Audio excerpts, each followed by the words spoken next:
The IRS decides to audit Grandpa and summons him to the IRS office. The IRS auditor was not surprised when Grandpa showed up with his attorney. The auditor said, "Well, sir, you have an extravagant lifestyle and no full-time employment, which you explain by saying that you win money gambling. I'm not sure the IRS finds that believable." "I'm a great gambler and I can prove it," says Grandpa. "How about a demonstration?" The auditor thinks for a moment and says, "Okay, go ahead." Grandpa says, "I'll bet you $1,000 that I can bite my own eye."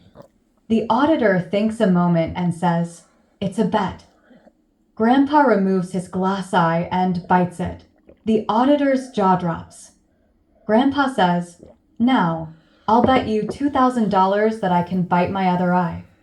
The auditor can tell Grandpa isn't blind, so he takes the bet. Grandpa removes his dentures and bites his good eye.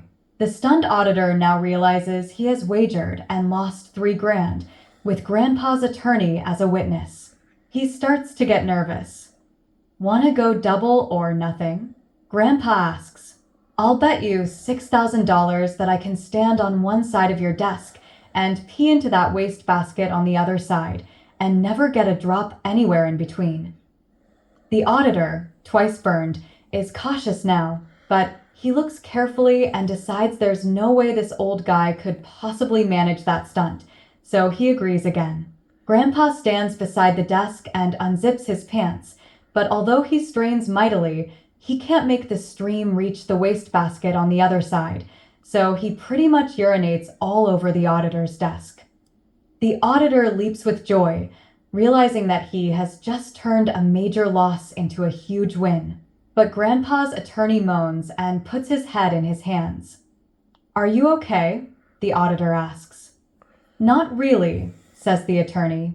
"This morning, when Grandpa told me he'd been summoned for an audit, he bet me $25,000 that he could come in here and pee all over your desk and that you'd be happy about it." "Don't mess with old people,"